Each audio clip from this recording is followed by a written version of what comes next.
Assalamualaikum warahmatullahi wabarakatuh.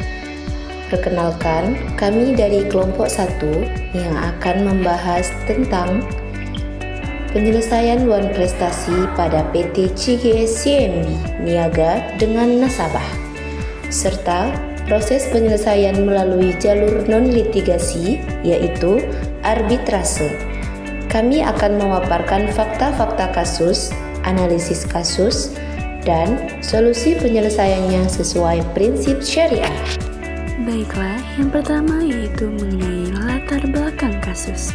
Kasus ini bermula ketika PT CGS CIMB Niaga mengajukan permohonan wan prestasi selaku pemohon terhadap Yahya Basamala selaku termohon kepada Badan Arbitrase Nasional Indonesia. Berdasarkan perjanjian pembukaan rekening EPEK regular atas nama termohon, yaitu Adib dan Murad. Nasabah yang menjadi termohon dalam perkara EQ menandatangani perjanjian pembukaan rekening EPEK regular pada tanggal 24 Oktober 2014 yang pada pokoknya hanya mengakui cash statement sebagai satu-satunya alat bukti yang sah dalam transaksi dan mengakui lembaga penyelesaian sengketa yang dipilih adalah Badan Arbitrase Pasar Modal Indonesia. Lalu, termohon melakukan penyetoran uang tunai senilai Rp825 juta dan transfer EPEK dari Mandiri Sekuritas. Atas transaksi termohon senilai Rp27.294.894.016. Termohon dinyatakan berhutang senilai Rp18.434.208.627 berdasarkan cash statement tanggal 24 Agustus 2015 dan diduga dengan tipu muslihat PT CGS CIMB Sekuritas Indonesia mengakibatkan termohon menandatangani akta pengakuan hutang pada tanggal 4 September 2015 yang dibuat oleh Eko Putranto SH, notaris di Jakarta.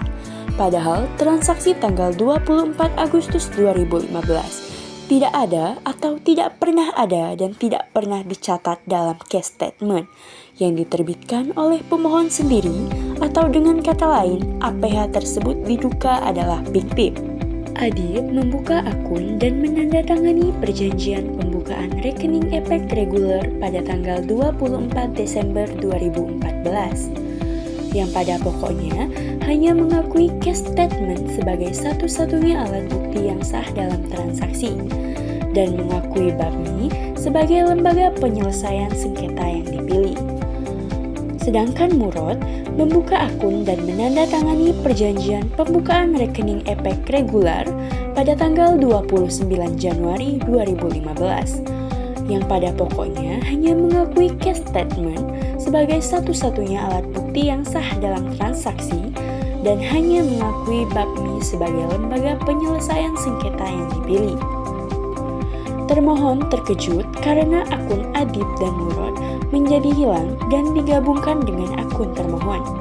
Padahal sebelumnya Murad tidak pernah memberikan kuasa kepada pemohon untuk menggabungkan akun mereka dan kepada termohon untuk melakukan transaksi. Jika surat kuasa yang dimaksud pemohon adalah surat kuasa Adib yang tidak ada aslinya dan tidak bertanggal, maka surat kuasa tersebut tidak sah. Yang berikutnya yaitu mengenai fakta-fakta kasus. Dalam kasus ini, terjadi pengajuan permohonan wan prestasi oleh pihak PT CGS CIMB Niaga selaku pihak pemohon dan Yahya Basamala selaku termohon kepada Badan Arbitrase Nasional Indonesia berdasarkan perjanjian pembukaan rekening EPEK reguler atas nama termohon. Pihak PT CGS CIMB Niaga selaku pemohon salah dalam penulisan nama termohon. Nasabah yang menjadi termohon dalam perkara EQ tersebut seharusnya adalah Yahya Basalamah, bukan Yahya Basamala, sehingga pemohon salah menarik pihak atau Gemis and Hood Negate dalam perkara EQ. Kasus ini bermula yaitu ketika Yahya Basamala sangat terkejut atas pengakuan hutangnya yang diklaim oleh broker PT CGS CIMB Sekuritas Indonesia, yaitu senilai 18.208.627 rupiah. Berdasarkan cash statement dan akta notaris pada tanggal 24 Agustus 2015. Bagaimana tidak, Yahya Basamala hanya menginvestasikan dananya di PT CGS CIMB Sekuritas Indonesia, yaitu sebesar 825 juta rupiah, lalu diklaim memiliki hutang sebesar itu.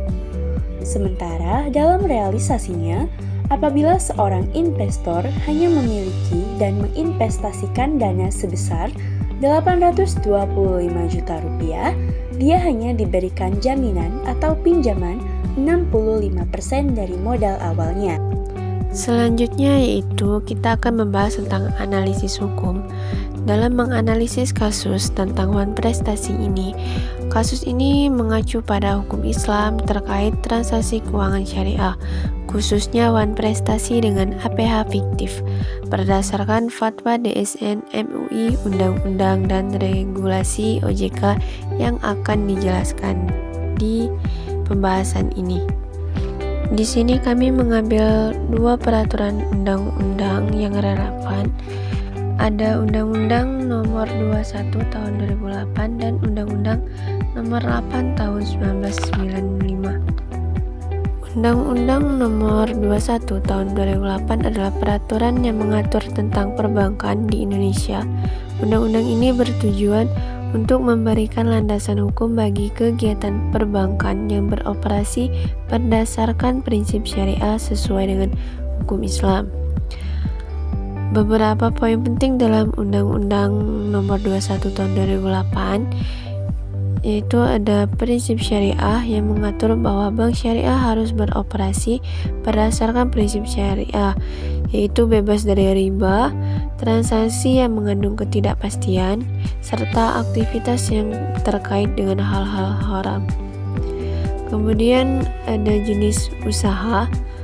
Bank syariah dapat menjalankan berbagai jenis usaha seperti penghimpunan dana, tabungan, deposito syariah, pembiayaan mudharabah, musyarakah, murabahah, ijarah, dan lainnya, serta layanan jasa perbankan lainnya yang tidak bertentangan dengan syariah. Kemudian Dewan Pengawas Syariah atau DPS. Setiap bank syariah harus memiliki DPS yang bertugas mengawasi operasional bank agar sesuai dengan prinsip syariah. Kemudian ada pembiayaan dan investasi. Undang-undang ini mengatur bentuk pembiayaan dan investasi yang diperbolehkan dengan penekanan pada konsep bagi hasil, sewa, dan jual beli sesuai hukum syariah. Dan terakhir ada perlindungan nasabah. Undang-undang ini menjamin perlindungan hak-hak nasabah dan keadilan dalam hubungan antara nasabah dan bank syariah. Undang-undang ini penting untuk mendorong perkembangan perbankan syariah Indonesia dan memberikan alternatif perbankan yang sesuai dengan nilai-nilai Islam.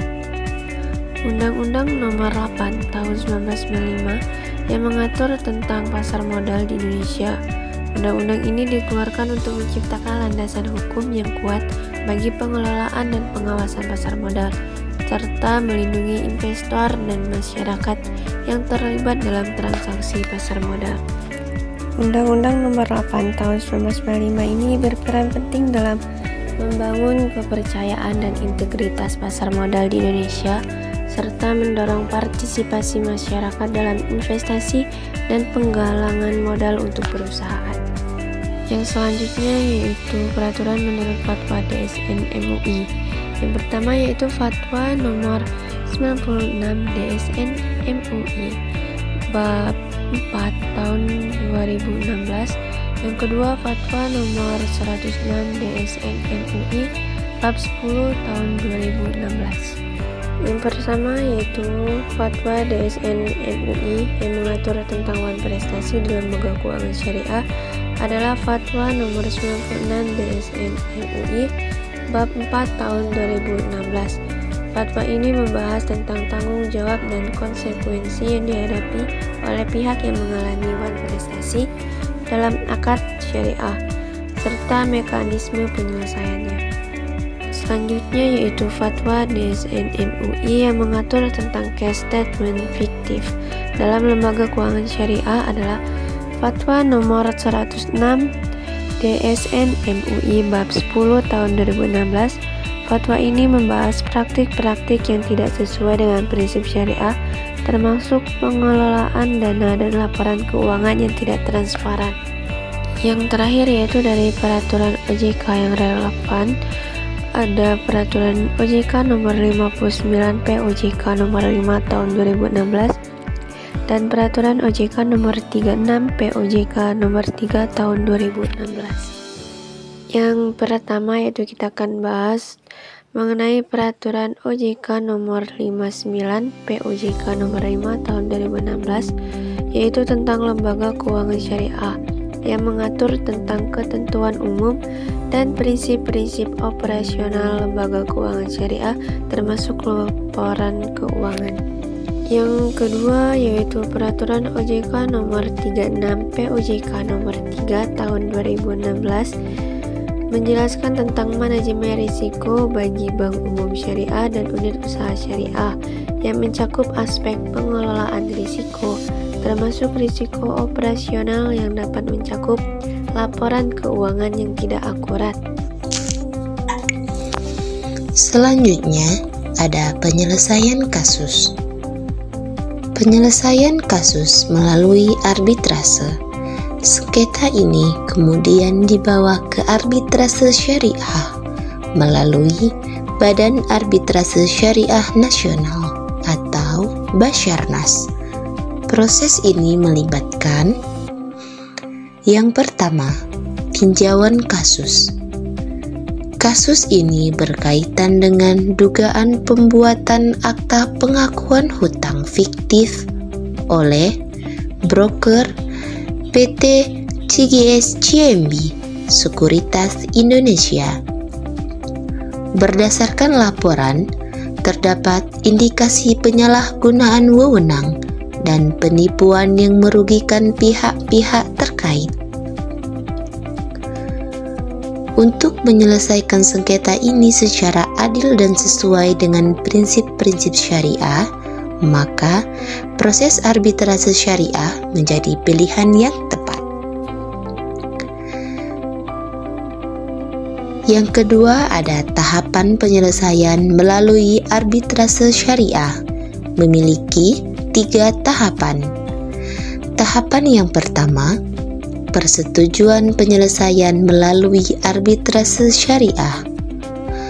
Langkah pertama adalah memastikan bahwa seluruh pihak yang terlibat, yaitu PT CGS CIMB Sekuritas Indonesia, pihak-pihak yang diduga ditipu, dan pihak-pihak lain yang berkepentingan, telah menyetujui penyelesaian sengketa melalui arbitrase syariah.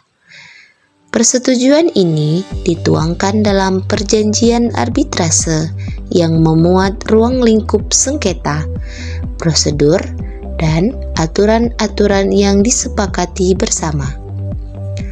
Tahapan yang kedua, pembentukan majelis arbitrase syariah.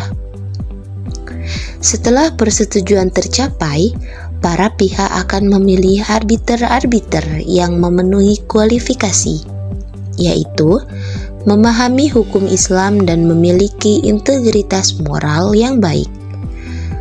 Arbiter-arbiter ini akan membentuk majelis arbitrase syariah yang akan memimpin proses penyelesaian sengketa. Tahapan yang ketiga itu ada pengajuan dan pemeriksaan bukti.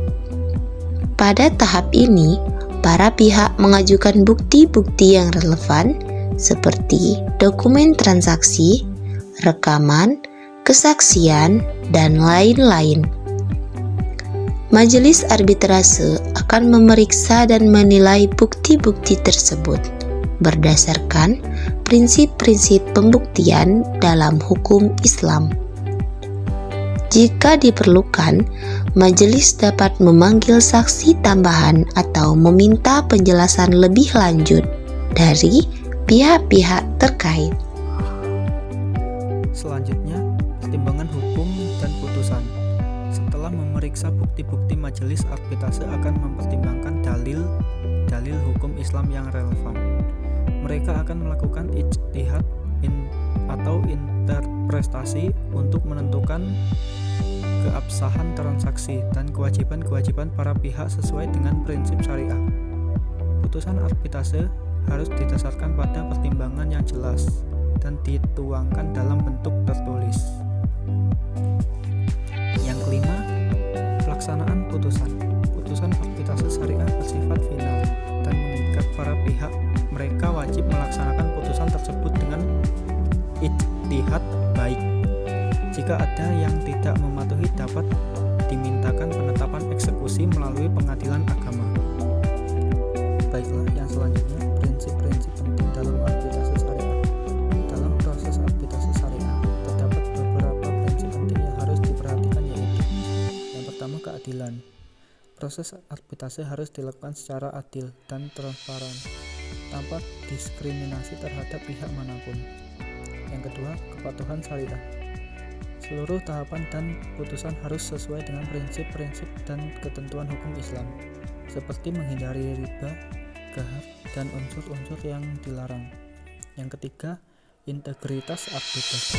Arbiter yang terlibat harus memiliki kompetensi di bidang hukum Islam secara integritas moral yang baik. Selanjutnya, transparansi dan akuntabilitas. Proses arbitrase harus dilakukan secara transparan dan dapat dipertanggungjawabkan. Yang kelima, pelaksanaan putusan. Putusan arbitrase harus dilaksanakan dengan itikat baik oleh para pihak dan dapat dilaksanakan melalui pengadilan agama jika diperlukan.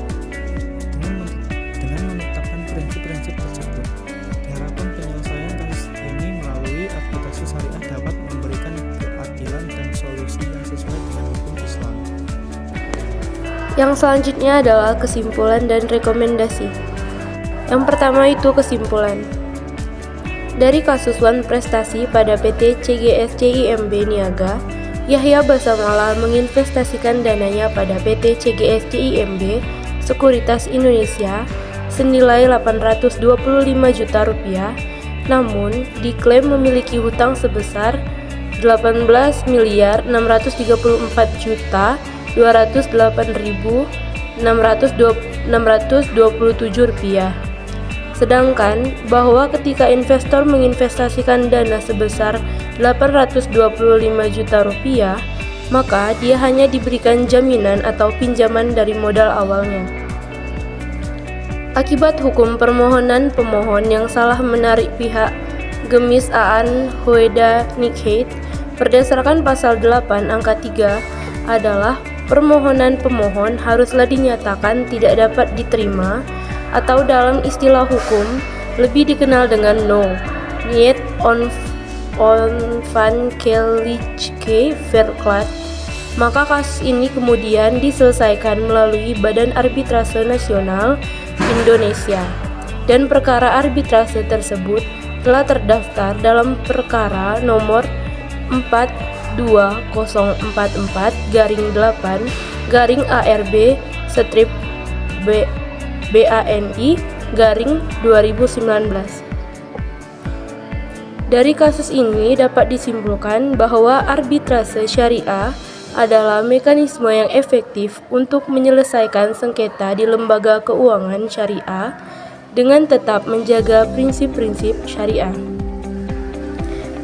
Yang kedua adalah rekomendasi, yaitu melakukan analisis kontrak untuk memahami hak dan kewajiban, negosiasi dan komunikasi dengan pihak yang wan prestasi penting untuk mencapai kesepakatan. Jika tidak berhasil, surat peringatan dapat dikirimkan. Mediasi bisa dipertimbangkan sebelum mengambil langkah hukum, seperti menggugat di pengadilan. Selain itu, evaluasi proses internal dan pelatihan karyawan tentang manajemen risiko dapat membantu mencegah kejadian serupa di masa depan. Dalam menganalisis kasus tentang wan prestasi ini, kami mengacu pada hukum Islam terkait transaksi keuangan syariah, khususnya wan prestasi dengan APH fiktif berdasarkan fatwa DSN MUI, Undang-Undang, dan Regulasi OJK.